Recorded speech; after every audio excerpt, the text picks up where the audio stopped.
Malam itu hujan turun tanpa henti, seperti ada sesuatu yang ingin disembunyikan oleh langit. Desa Sukamerta tampak lebih sunyi dari biasanya. Lampu-lampu rumah redup, dan jalanan yang biasanya ramai kini kosong. Hanya suara hujan dan sesekali gemuruh petir yang terdengar. Di ujung desa, berdiri sebuah rumah tua yang sudah lama ditinggalkan.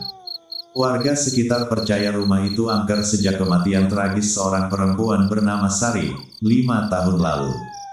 Ia ditemukan tewas di dalam rumah itu, dengan luka-luka yang tidak pernah benar-benar dijelaskan oleh polisi. Kasusnya ditutup, pelakunya tidak pernah ditemukan. Namun sejak saat itu, banyak yang mengaku melihat sosok perempuan berdiri di jendela rumah tersebut saat malam hujan. Raka, seorang mahasiswa yang sedang libur semester, kembali ke desa itu setelah lama merantau. Ia tidak percaya cerita-cerita mistis yang beredar. Cuma sugesti warga, katanya kepada temannya, Denny. Denny menggeleng. Lu belum pernah lihat sendiri, Rak.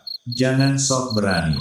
Raka justru tertarik. Ia memutuskan untuk membuktikan bahwa semua itu hanyalah mitos. Malam itu, tepat pukul 11, Raka berjalan menuju rumah tua itu dengan membawa senter dan ponselnya. Hujan sudah reda, tapi tanah masih basah dan udara terasa dingin menusuk. Pintu rumah itu terbuka sedikit, seperti mengundangnya masuk.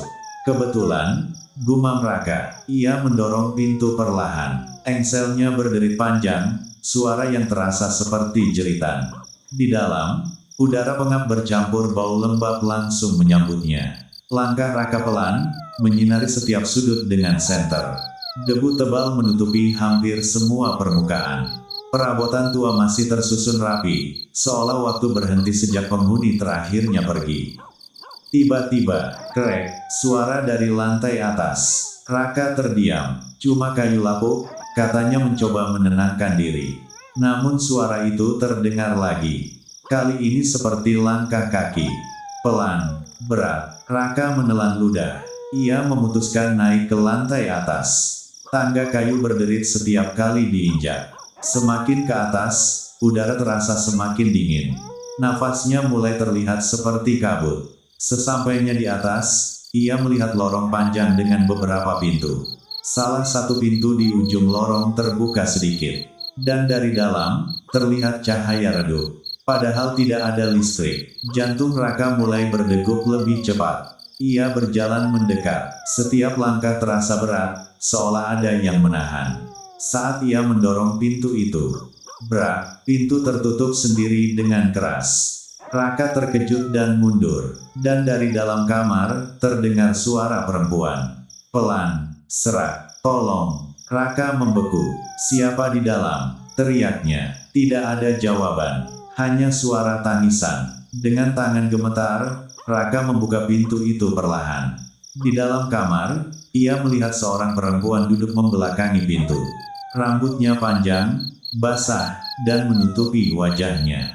Pakaiannya berlumuran darah. Tubuhnya diam, tapi bahunya naik turun seperti sedang menangis. Raka tidak bisa bergerak. Kak, kamu siapa? Suaranya bergetar. Perempuan itu berhenti menangis. Pelan-pelan, kepalanya miring, lalu berputar, tanpa tubuhnya ikut bergerak. Wajahnya terlihat pucat, mata kosong, dan mulutnya tersenyum lebar. Kamu lihat aku mati. Raka mundur panik. Aku gak tahu apa-apa. Perempuan itu berdiri. Tubuhnya bergerak patah-patah. Dia bunuh aku, dia masih hidup. Suara itu berubah menjadi lebih dalam, seperti banyak suara berbicara bersamaan. Tiba-tiba, ruangan menjadi gelap. Senter Raka mati. Ponselnya juga. Hanya suara nafasnya yang terdengar. Dan suara langkah mengelilinginya, dekat, semakin dekat, lalu tepat di belakangnya. Tolong aku. Raka menoleh cepat, dan wajah itu tepat di depan wajahnya. Dengan mata yang kini berdarah, Raka menjerit dan berlari keluar kamar. Ia turun tangga secepat mungkin, hampir jatuh beberapa kali. Nafasnya terengah-engah. Namun saat sampai di ruang bawah, pintu keluar sudah tertutup, padahal tadi terbuka. Raka mencoba membukanya, Tidak bisa, seperti dikunci dari luar, atau ditahan dari dalam. Suara langkah kembali terdengar, dari atas, pelan, turun satu persatu. Raka berbalik, di tangga, perempuan itu berdiri. Namun kali ini, tubuhnya penuh luka. Seperti bekas diseret, tangannya patah menggantung, dan darah menetes ke lantai. Dia bunuh aku di sini. Ia menunjuk lantai. Raka melihat ke arah yang ditunjuk. Dan tiba-tiba, bayangan muncul di lantai. Seorang pria, menyeret tubuh perempuan, menusuknya berulang kali. Raka terdiam, menyaksikan kejadian masa lalu itu seperti diputar ulang. Perempuan itu menatap Raka. Dia orang desa ini. Raka menggeleng. Aku gak tahu siapa. Kau harus bantu aku. Suaranya berubah memohon. Kalau tidak, wajahnya berubah mengerikan. Mulutnya terbuka lebar tidak wajar. Kau akan tinggal di sini, bersamaku. Keesokan paginya, warga desa menemukan Raka di depan rumah tua itu. Ia selamat, tapi tidak sama lagi. Matanya kosong. Ia tidak bicara selama berhari-hari. Hingga akhirnya, ia menyebut satu nama seorang warga yang selama ini dihormati. Seorang pria tua. Polisi akhirnya membuka kembali kasus lama itu. Dan benar, pria itu adalah pembunuh Sari. Ia mengaku, setelah bertahun-tahun menyimpan rahasia, rumah itu kini dihancurkan. Namun warga desa bilang, saat hujan turun di malam hari, kadang masih terdengar suara tangisan. Bukan dari rumah, tapi dari tanah. Seolah ada sesuatu yang masih belum benar-benar pergi. Lanjutan, arwah penasaran karena mati dibunuh. Setelah pengakuan pria tua itu, desa Sukamerta sempat kembali tenang. Polisi menutup kasus, warga merasa lega, dan banyak yang percaya arwah Sari akhirnya bisa beristirahat. Tapi ketenangan itu tidak berlangsung lama. Raka masih belum pulih sepenuhnya. Ia mulai bisa bicara, tapi sering melamun. Kadang ia menatap kosong ke sudut ruangan, seolah melihat sesuatu yang tidak bisa dilihat orang lain. Ibunya mulai khawatir. Rak, kamu kenapa lagi? Tanya ibunya suatu malam. Raka tidak menjawab. Ia hanya menatap jendela. Hujan turun lagi malam itu. Perlahan, ia berbisik. Dia belum pergi, Bu. Malam semakin larut. Jam menunjukkan pukul 2 pagi. Raka terbangun tiba-tiba. Bukan karena mimpi, tapi karena suara. Ketukan. Tok, tok, tok. Dari jendela, Raka menoleh perlahan. Dan di balik kaca jendela yang basah oleh hujan, ada sosok berdiri. Perempuan, dengan rambut panjang menutupi wajah. Tubuhnya basah kuyup, dan tersenyum. Raka langsung mundur dari tempat tidur. Enggak, kamu udah pergi, gumamnya panik. Namun suara itu terdengar lagi. Bukan dari luar, tapi dari dalam kamarnya. Aku belum selesai. Suara itu berbisik di telinganya. Raka menoleh cepat. Tidak ada siapa-siapa. Namun cermin di kamarnya menampilkan sesuatu yang berbeda. Di dalam pantulan, Sari berdiri tepat di belakangnya. Raka berbalik, kosong. Ia kembali melihat ke cermin. Sosok itu masih ada, dan semakin dekat. Bukan dia saja. Raka membeku. Apa maksudmu? Bisiknya gemetar. Ada yang lain. Keesokan harinya, Raka mendatangi Denny. Dengan wajah pucat, ia menceritakan semuanya. Denny terlihat ragu. Rak, pelakunya kan udah ketangkep. Mau apa lagi? Raka menggeleng keras. Bukan cuma dia, ada yang bantuin. Denny terdiam. Dia nunjukin aku, semalam. Mereka memutuskan kembali ke lokasi bekas rumah itu. Kini hanya tersisa tanah kosong dengan puing-puing yang belum dibersihkan sepenuhnya. Hujan membuat tanah menjadi lembek. Dan di salah satu sudut, Raka berhenti. Di sini, ia menunjuk tanah. Denny mengernyit. Apa? Dia bilang, ada sesuatu di bawah sini. Dengan alat seadanya, mereka mulai menggali. Awalnya hanya tanah basah. Lalu, krek, sekop Denny mengenai sesuatu yang keras.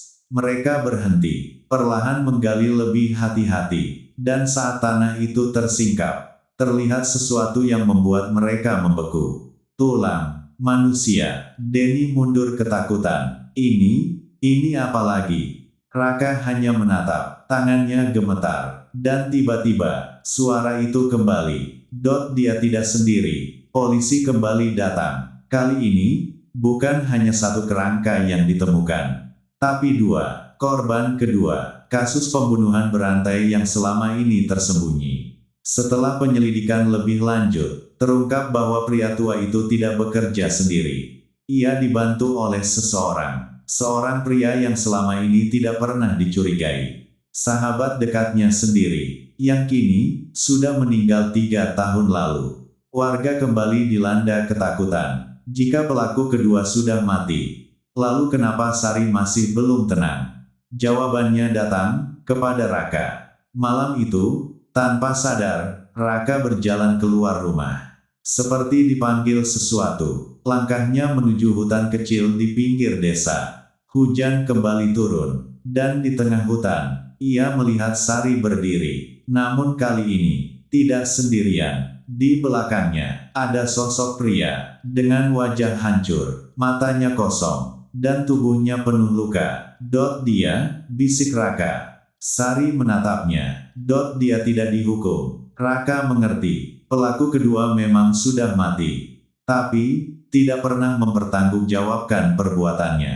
Tiba-tiba, sosok pria itu bergerak. Cepat, tidak manusiawi. Ia menerjang Raka, namun sebelum menyentuhnya, Sari menahannya, dengan tangan yang kini dipenuhi darah.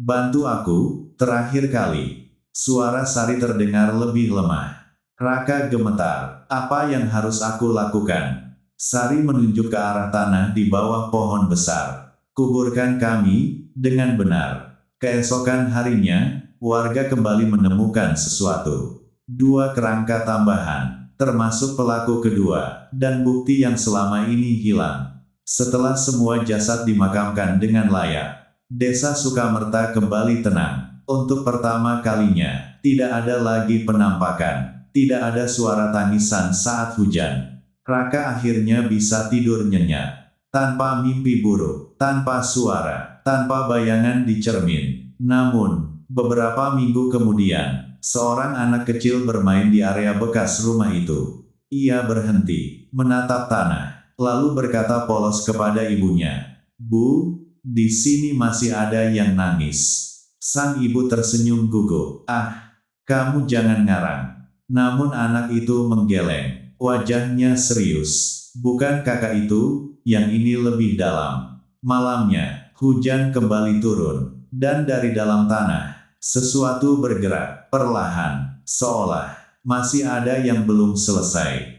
Hujan malam itu terasa lebih dingin dari biasanya. Angin berhembus pelan, membawa bau tanah basah yang aneh, seperti bercampur sesuatu yang busuk.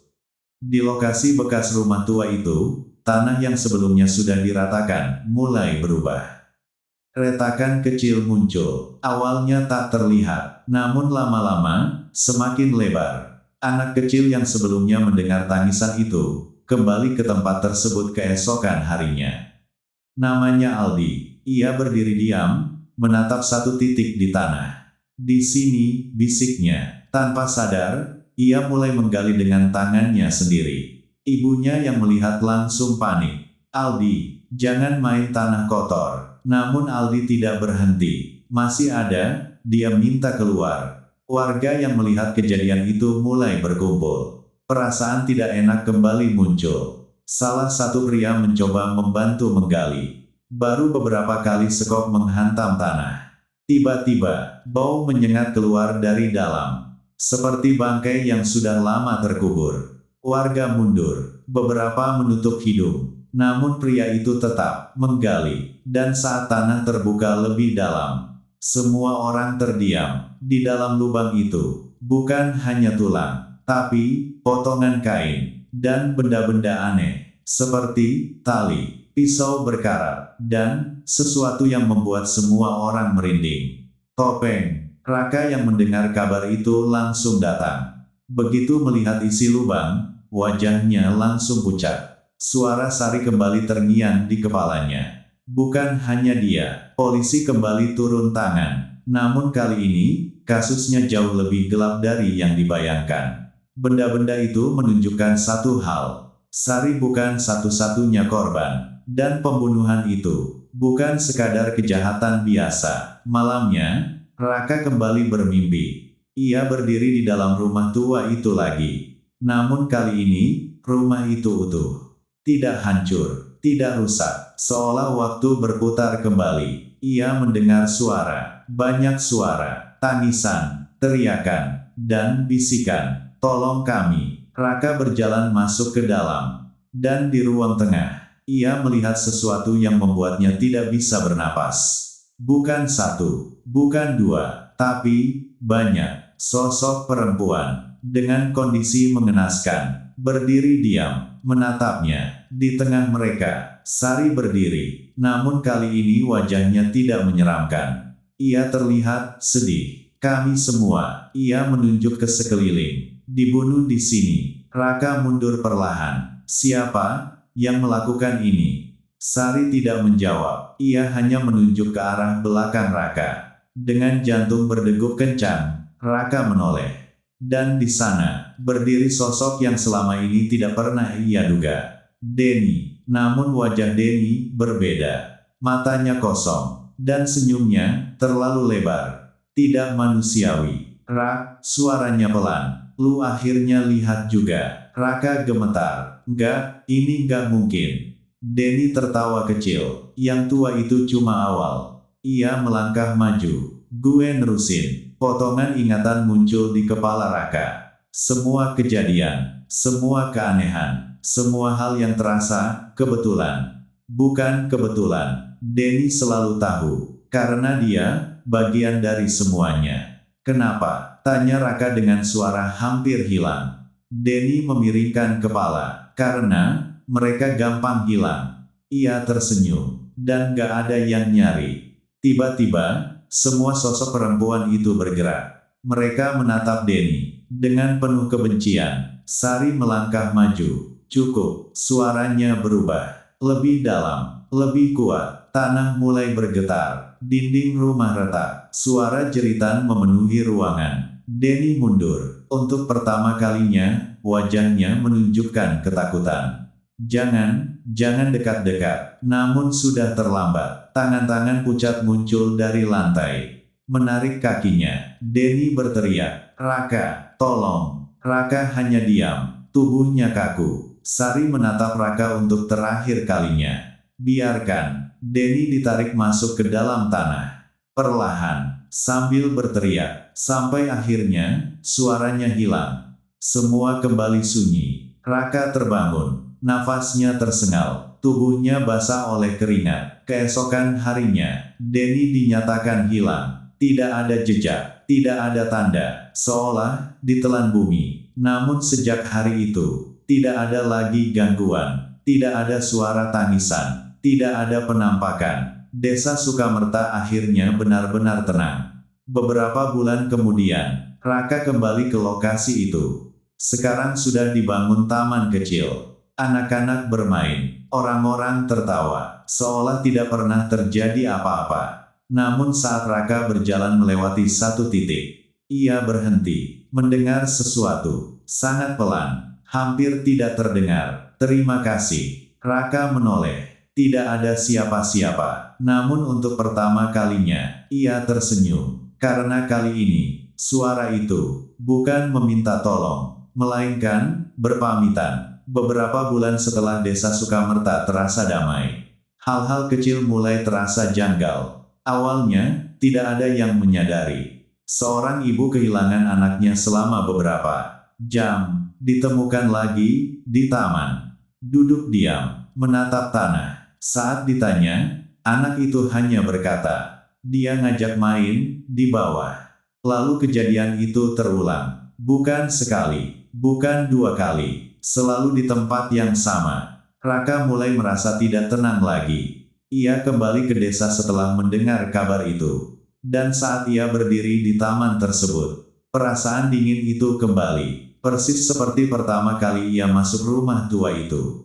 Harusnya, semuanya sudah selesai. Gumamnya, namun suara di dalam kepalanya menjawab. Tidak semua. Malamnya, Raka sengaja datang ke taman itu. Sendirian, tanpa senter, tanpa siapapun. Jam menunjukkan pukul 2 pagi. Angin tidak berhembus, terlalu sunyi. Lalu, tanah di bawah kakinya terasa lembek. Seperti berlumpur, padahal tidak hujan. Perlahan, ia mendengar suara. Bukan dari luar, dari bawah. Banyak suara, namun berbeda dari sebelumnya. Bukan suara Sari, bukan suara korban-korban lain. Suara ini lebih pelan, lebih dalam, dan lebih tua. Kalian membangunkan kami. Raka membeku. Apa? Tanah di depannya mulai bergerak. Bukan retak, tapi seperti bernafas. Naik, turun, naik, turun. Dan dari dalam tanah muncul tangan. Namun bukan tangan manusia. Jari-jarinya terlalu panjang. Kulitnya gelap. Dan bergerak tidak wajar. Raka mundur. Ini bukan mereka. Suara itu terdengar lagi. Lebih jelas. Lebih dekat. Yang mati hanya pintu. Tiba-tiba Raka sadar. Semua kejadian itu. Pembunuhan. Penguburan. Arwah penasaran. Bukan hanya tragedi. Tapi ritual. Dan saat semua jasad ditemukan. Saat tanah dibongkar. Saat mereka dilepaskan. Sesuatu yang lain ikut terbuka. Tanah tiba-tiba retak lebar. Gelap, dalam, seperti tidak ada dasar. Dan dari dalamnya, banyak mata terbuka, menatap Raka. Ia tidak berlari. Ia tidak bisa. Tubuhnya tidak bergerak. Suara terakhir yang ia dengar malam itu. Sekarang, giliran yang hidup. Keesokan paginya, Raka hilang. Namun yang aneh, tidak ada yang benar-benar panik. Tidak seperti sebelumnya, warga tetap beraktivitas seperti biasa. Anak-anak tetap bermain di taman. Dan setiap malam, satu orang mulai berjalan keluar rumah, tanpa sadar, menuju taman itu, satu persatu, hingga suatu hari, Desa Sukamerta benar-benar kosong. Tidak ada mayat, tidak ada darah, tidak ada tanda kekerasan, hanya taman kecil itu, dan tanah yang terus bergerak pelan, seperti masih lapar. Beberapa tahun berlalu, Desa Sukamerta hilang dari peta. Bukan secara harfiah, namanya masih ada, tapi tidak ada yang tinggal di sana. Tidak ada aktivitas, tidak ada suara. Orang-orang luar yang mencoba datang selalu mengatakan hal yang sama. Tempatnya kosong, tapi rasanya seperti diawasi. Suatu hari, seorang jurnalis bernama Ardi datang. Ia tertarik dengan cerita hilangnya satu desa tanpa jejak. Pasti cuma hoaks atau kepanikan massal, katanya. Ia tidak percaya hal mistis. Sama seperti Raka dulu, saat ia memasuki desa itu. Ia langsung merasakan sesuatu yang aneh. Udara terasa berat, sunyi, tapi bukan sunyi biasa. Seperti ada sesuatu yang menahan suara. Ia menemukan taman itu, masih utuh. Rumputnya rapi, ayunan bergerak pelan, padahal tidak ada angin. Ardi mulai merekam lokasi utama, dugaan titik hilangnya warga. Ia melangkah ke tengah taman. Tiba-tiba, suara datang lagi. Ardi berhenti. Siapa itu? Tidak ada jawaban. Namun tanah di bawah kakinya mulai bergerak. Ia mundur cepat. Ini apa sih? Tiba-tiba ingatan Raka muncul, bukan di kepala Ardi, tapi di udara, seperti bayangan. Semua kejadian terulang. Sari, korban-korban, Denny, lubang, dan sesuatu di bawahnya. Ardi jatuh terduduk. Ini bukan cerita. Suara itu kembali. Sekarang lebih jelas.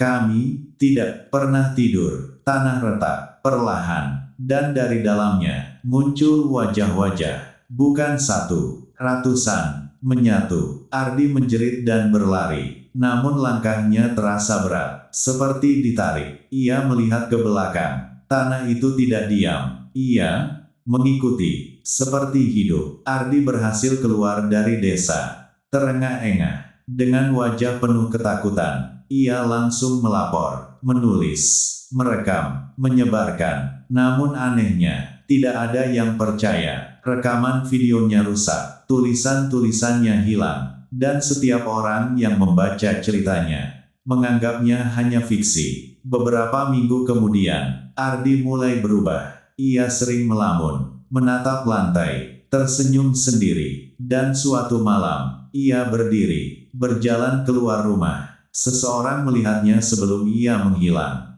Saat ditanya, saksi itu berkata, dia jalan, sambil bisik-bisik. Apa yang dia bilang? Saksi itu terdiam lama, lalu menjawab dengan suara pelan. Katanya, aku tahu sekarang, kita semua di atas mereka. Sejak saat itu, kasus Desa Sukamerta ditutup, dinyatakan sebagai misteri yang tidak bisa dijelaskan. Namun jika suatu hari, kamu berada di tempat yang tanahnya terasa bernafas, atau kamu mendengar suara dari bawah kakimu, jangan diam, jangan dengarkan, dan jangan pernah menggali. Karena bisa jadi, itu bukan kuburan, tapi sesuatu yang sedang menunggu untuk keluar.